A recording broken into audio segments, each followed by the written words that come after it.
From time immemorial, in every tribe and civilization on earth, our human ancestors drank the spirits of fermented fruit, consumed the colorful visions of sacred herbs and mushrooms, chewed the leaves of stimulating plants and shrubs, and sipped the somniferous sap of the opium poppy.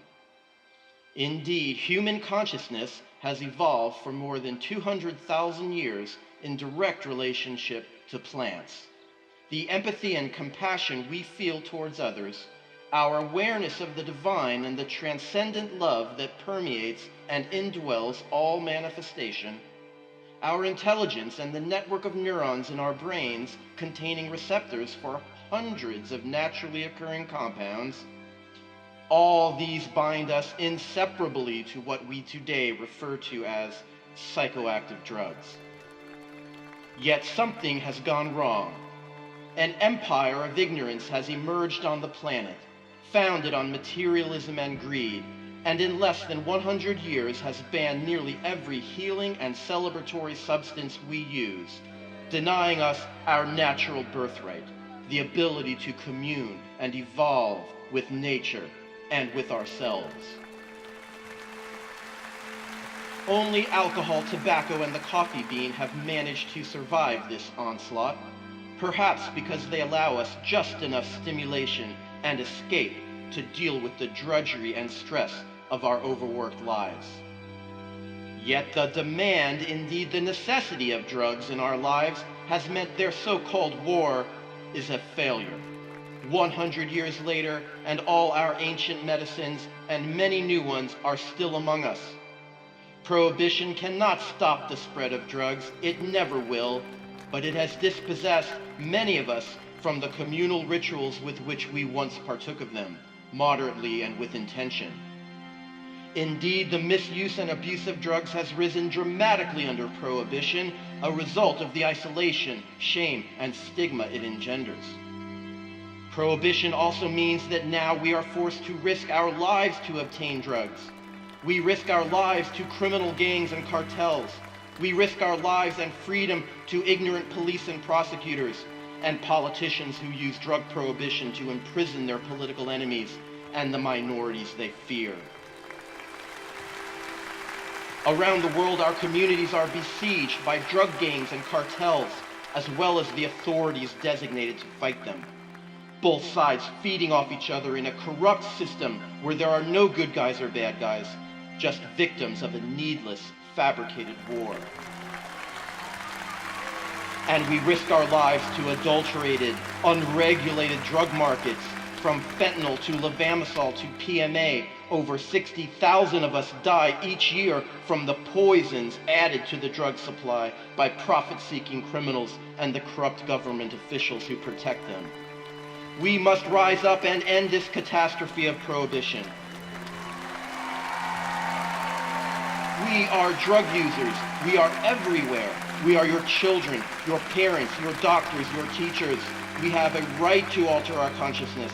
We have a right to be free from unregulated, poisoned drug markets. We have a right to be free from the criminal violence inflicted upon us. If we or our children get into trouble with drugs, we have a right to compassion and respect. We are not criminals. We do not deserve to be imprisoned for using drugs.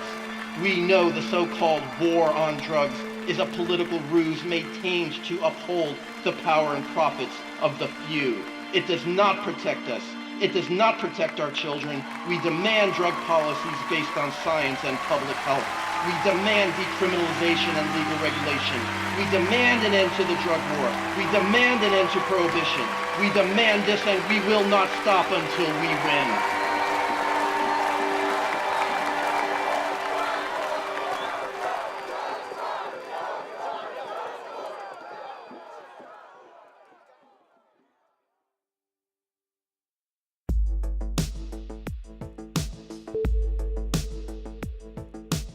You're listening to Drug Positive, the risk reduction and benefit enhancement podcast, removing shame and stigma to save lives and end the drug war.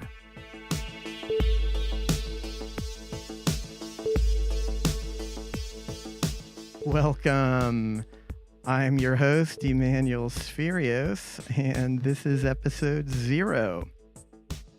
We're calling this episode 0 because it's really more of a preview or introduction to the weekly show we'll be launching very soon. But I wanted to take some time to explain what the podcast is about, tell you a bit about who I am, why I started it, and really why this is an important show. So, first about me. I'm Emanuel Sferios, and in 1998, I founded a nonprofit called Dance Safe. That's one word, dance as in go out dancing, and safe as in safety. Dance Safe is a harm reduction organization that sets up booths at festivals and raves across the country and provides peer-based drug education and drug checking services. We got famous because we were the first organization to offer on-site ecstasy pill testing to help users avoid the deadly counterfeit pills that had begun killing people and that are still killing people today. Dance Safe has more than 30 volunteer chapters across the U.S., and you know what I love about it most? What really humbled me soon after I started it? All the volunteers. Dance Safe is totally 100% peer-based. And by peers, I don't just mean youth, I mean out and proud drug users. People of all ages who choose to use psychoactive drugs, mostly psychedelics, but other drugs too, either for their therapeutic benefits or for recreational or celebratory purposes. In fact, I think Dance Safe stands out as a harm reduction organization in how explicit we are that we ourselves use drugs. And that as drug users, what we're doing really is coming together to protect ourselves and take care of ourselves and our community. And truthfully, I think most harm reduction organizations are like this. But there's a false perception out there that harm reduction workers are largely non-drug users who go out to help those poor, unfortunate drug users who must have some kind of problem because they use drugs. The harm reduction workers are seen as compassionate public health professionals, maybe, people who have sympathy for drug users, but rarely are they recognized as people who use drugs themselves. Even the name harm reduction conveys this false sense of separation, implying that drugs are always and only harmful and that harm reduction providers are trying to help people reduce the harm that they're thought to be inflicting upon themselves through some form of pathology, some moral shortcoming, lack of self-control, or something that compels them to engage in self-destructive behaviors, such as consuming drugs. But none of that is true. Harm reduction workers are usually drug users themselves, whether they admit it publicly or not. And only a very small percentage of drug users ever become addicted to any drug or develop substance use disorders. The vast majority of people who use psychoactive drugs never suffer any harm and, in fact, benefit from their use. And most of the harms that do result actually result from prohibition, not from drugs, from an impure and poisoned drug supply, from the inability to know the strength and dose of your drugs, and from having to hide your drug use out of fear of imprisonment. So really what Dance Safe and similar organizations engage in is risk reduction, not harm reduction. And they are mostly reducing the risks of prohibition, not the risks of the drugs themselves. And that's why I decided to call this podcast the Risk Reduction and Benefit Enhancement Podcast. Dance Safe, by the way, still uses the phrase harm reduction when they describe themselves because that's still the common term. But I think risk reduction is better.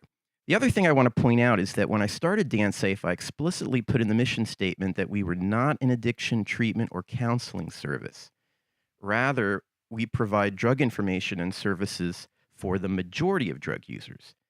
That is, occasional, non-addicted, or recreational users. And so that's important to understand. We get that some people get into trouble with drugs, but this podcast isn't going to focus so much on addiction. I may have some things to say from time to time about the concept of addiction, and we'll certainly be critiquing the treatment industry and the horrible ways they exploit struggling families. We'll have guests on to talk about this stuff on occasion. But mostly, what I hope to do with this podcast is to launch a drug positive movement. So, what do I mean by drug positive? Well, my wife and co host, Tatiana Makovkin, came up with the name, and she'll be joining me shortly after I finish my opening monologue here. But the name drug positive is based on the name sex positive. The sex positive movement is really a harm reduction or risk reduction movement that embraces positive sexuality, from issues like STD prevention to the all important consent. It's about creating a healthy, responsible culture around sex. And so, what we want to do is do the same thing for drugs. Drug use, like sex, can be very fun and very positive. Negative stuff does happen, and we're trying to reduce that, obviously. But to do that successfully, we have to first and foremost acknowledge and promote the positive side. Have fun, be responsible, be respectful, be safe, have clear intentions. What do you want from a given drug? How can you maximize the benefits and reduce the potential risks? It all goes hand in hand. You know, if we go back to the AIDS crisis of the 80s, and I was a teenager back then and had friends who died, like many people, if you go back, you can trace the beginnings of what's called social marketing. Social marketing is like regular marketing, but instead of trying to get a population to buy your product, you're trying to get them to change their behaviors for the social good, say for public health. And it began with the AIDS crisis, really, when the gay community realized that to stop the spread of HIV, they needed to get people to start using condoms. But to do that, they realized you can't just use scare tactics. You can't just say, use a condom or you might die from AIDS. You have to use real marketing strategies. You have to make the idea of using condoms fun and sexy. So they created ads showing sexy guys with condoms, negotiating safer sex, and all that. I always thought of Dance Safe in the same way. From the beginning, I made the messaging positive, acknowledging the benefits of drug use, never condemning or judging, but rather trying to make responsible and safer drug use cool. Always test your drugs before you take them, know the proper dose, use in moderation, less is often more. Don't pressure others to take drugs if they don't want to. Be cool, be responsible. So that's why we're calling this podcast Drug Positive. It's okay to use drugs. The drug war is wrong. Psychoactive drugs have benefits.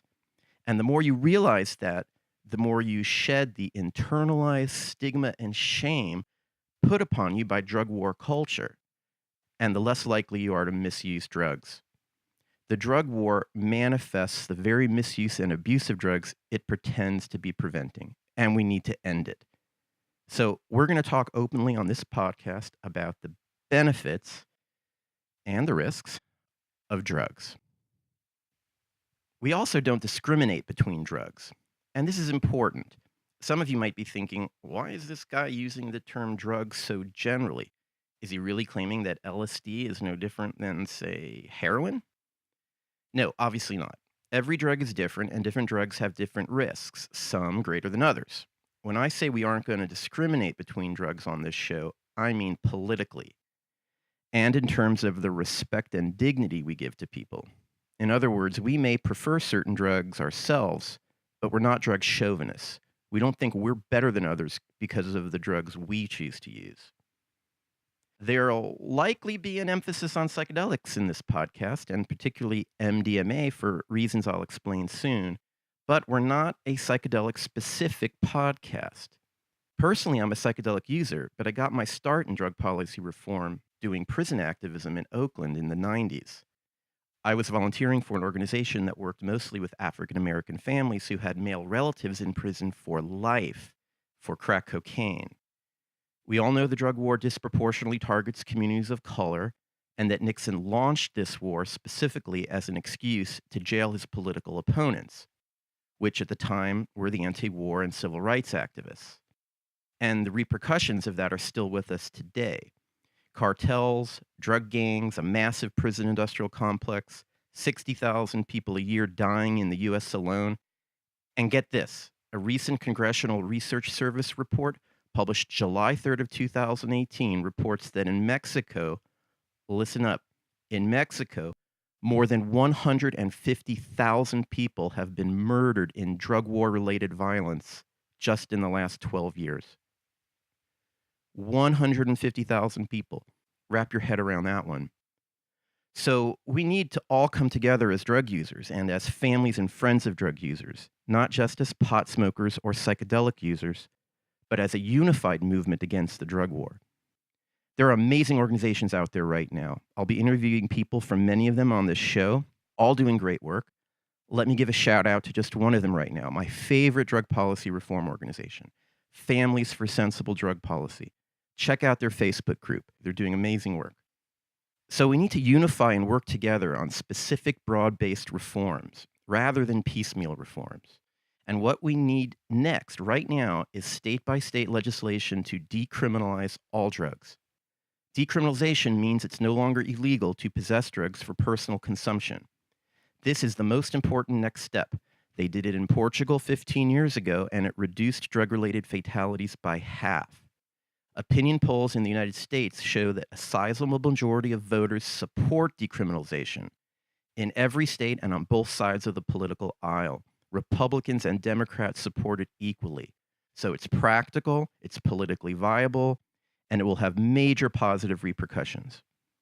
Why is decriminalization so important? Because once you make it no longer a crime to possess and use drugs, you immediately open up the public conversation. Drug users can now talk openly about their use to their families, their friends, their doctors, even the police. Conversations about health and safety begin to happen in earnest, and service providers can now work without fear, whether that's DanceSafe offering drug checking services at festivals, or needle exchanges, or safe injection sites. Take away the fear and the judgment and stigma, and you solved half the problem already. So this podcast is a movement-building podcast.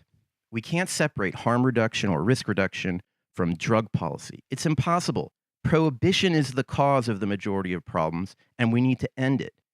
We need to put DanceSafe out of business. You don't have to buy a testing kit to make sure your beer isn't poisoned. We need the legal regulation of all drugs, all of them.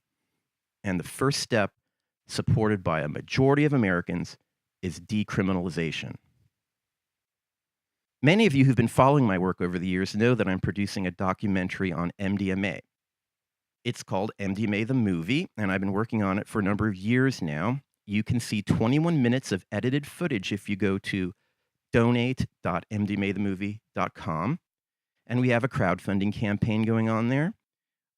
We have most of the filming done, but still need to raise at least $400,000 for post-production. Our goal is to finish the film in time to submit it to Sundance in September 2019, which, if it's accepted, will premiere at the Sundance Film Festival in January of 2020. And so one of the things I'll be doing on this podcast is airing many of the uncut interviews I did for the movie. When you make a documentary, you spend an hour or two interviewing someone, but you might only use 30 seconds of it in the final film.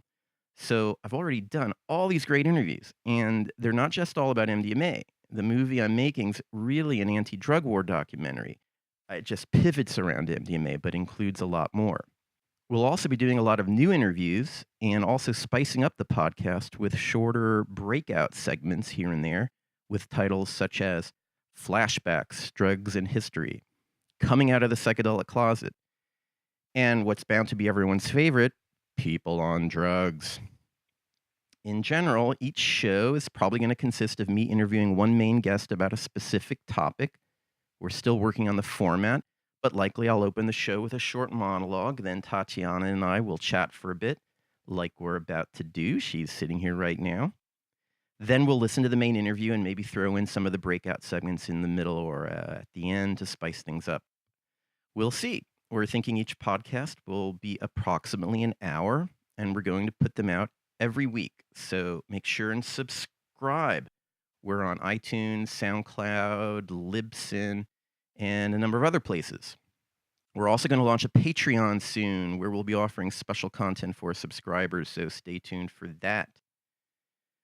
All right, well, let me introduce you to my lovely wife and co-host. Say hi to Tatiana. Hello, everyone out there in drug positive land. Why don't you tell people a little about yourself? Well, the first thing is that I'm an artist, a visual artist, and I'm working on many projects all the time, but right now focused really heavily on preparing for Burning Man. And what So kind? soon, it's just a Uh, few weeks away. and what kind of artist are you?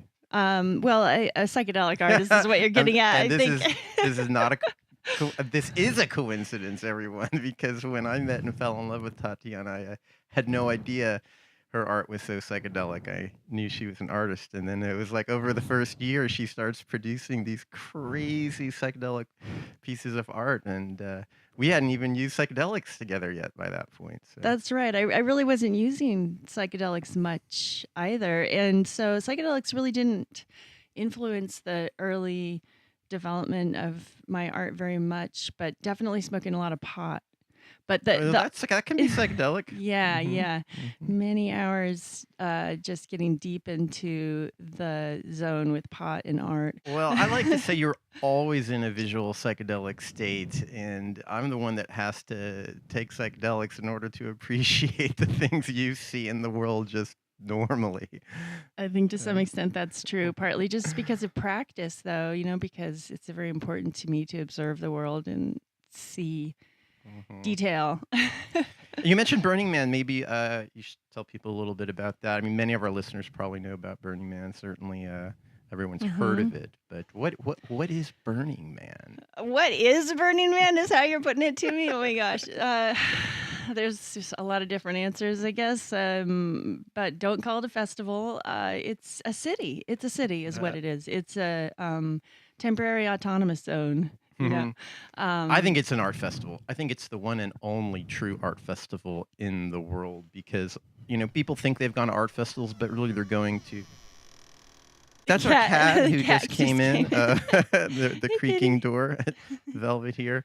Yeah, most of what people think of as art festivals are really just gallery showings where professional artists come and show their works and people with money come and decide whether to buy them or not, right? But Burning Man is really a place for artists, and you kind of are forced to be an artist because, like, you have to contribute. Like, there are no spectators, is the motto.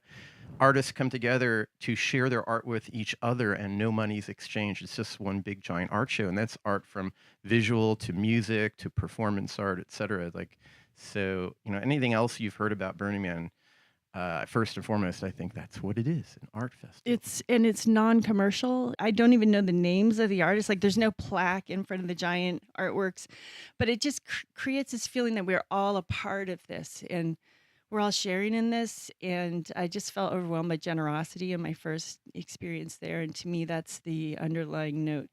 hmm But this isn't a Burning Man podcast. Maybe we should tell the audience we've been together now this July. Oh gosh, this might be our anniversary this week. For 9 I years. think we breezed through the anniversary this year. Whoops. Yeah. Well, not our marriage. So we've been married 6 years, and that's coming up this August. We'll be married hmm 6 years. hmm And you have 2 children that I feel blessed to have been able to help hmm raise as a step parent. One's an adult. One is 18 now, and one is 14. Yep. And so, Tatiana and I have great conversations. It's one of the things that I love about our relationship. And so I invited her to be a part of this podcast. It's a big part of our lives. You didn't invite me to be part of the podcast. Well, I that's was true. there in the beginning of the whole idea. Let me But rephrase I'm not. that. I'm not going to play such a large part because Yeah. I'm working so hard on my art all the time, Right. my visual art all the Right. time. But I enjoy audio a lot, and I've wanted to do an audio project for a long time. And this is a great way for us to spend time together and Right. connect with community. This was actually Tatiana's idea. Tatiana had been trying to convince Okay, me now- to start a now we're getting podcast around for to it. years. And I was like, podcast? What's that? I don't, I've never even heard of, I heard of them, but Tatiana listens Yeah. to podcasts all day long. Dozens of them, right? Oh yeah. It's constant. Yeah. And Yeah. Emanuel listens to 0 or maybe Well, a little news sometimes. You know what is as being an artist, she's always working with her hands and her eyes, but the language part of her brain is free. So I think she just plugs earphones in and she can do all of her daily work, filling up the language part of her brain with podcasts. Whereas my work all day long, I'm using the language part of my brain. I'm on the phone, I'm Mhm. organizing, I'm writing, etc. So it's the only times that I can really appreciate podcasts is when I'm driving or when I'm exercising, when I'm actually not doing my daily work. It's a big part of my workflow. Yeah.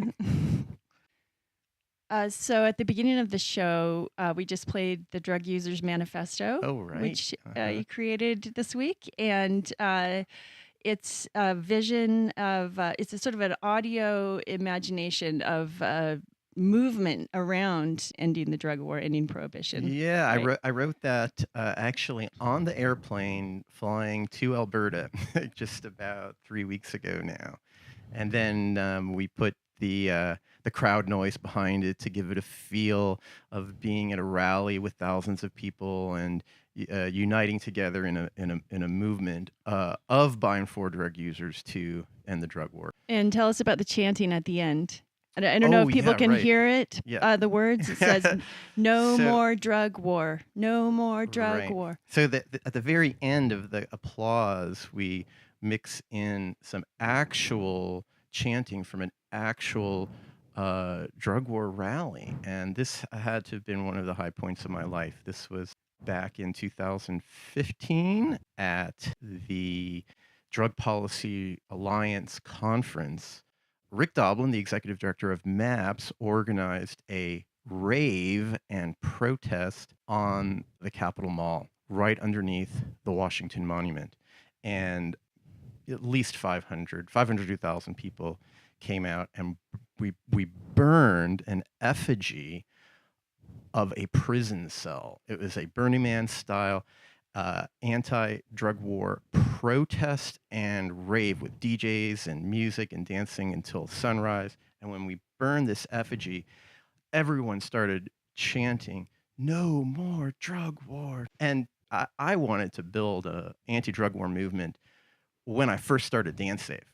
The rave culture in England had always been political, whereas the rave culture in the US had been kind of very non-political. And when I started Dance Safe, I wasn't just trying to organize the community to take care of itself, test its pills, be safer in its drug use, but also to come together politically against the drug war. And it never really happened. I mean, other than our chapters, we never really had launched a big movement. So here now, it was like 17 years later, and there's a rave and protest with hundreds of people. It was really a high point in my life.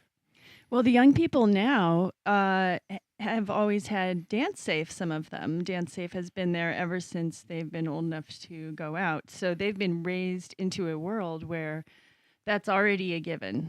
So now young people can take the next step, right? It's true, and they are, and I'm so impressed with millennials and the younger generation, how out they are now about their drug use, particularly psychedelic use. There are new psychedelic organizations out there, from Symposia to the Aware Project, Psychedelics Today, online Integration magazines, circles. integration circles everywhere. Right, absolutely. I think it's a really positive step forward, because like our generation and the generation above us, we're a little bit afraid, right? We came off the heels of the Nixon Sure. era. People, I feel a little afraid to do this podcast.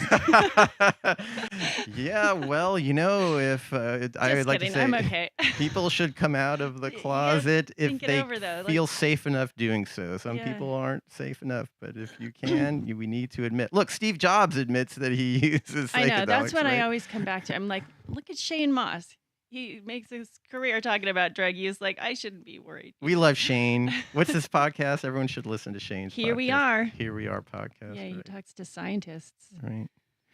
Well, all right. Well, this is episode 0.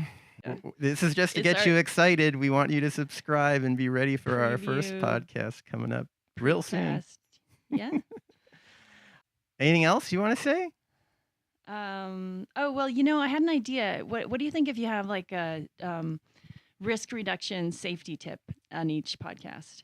Oh, well, that's great. Just to keep it always Yeah. anchored with the risk reduction. Yeah. Well, there's hundreds. I was actually thinking about opening up a call-in line for people to ask questions. Definitely email, right? That should be easier. We probably can't answer every email, but if you have, let's go ahead. Let's give it. It's drugpositive@gmail.com. If you have a question about the safer use of drugs, any drugs, you can email me and maybe we'll answer it on the air. Drugpositive@gmail.com. All right. Well, thanks for listening, everyone. And don't forget to subscribe. Go to drugpositive.org.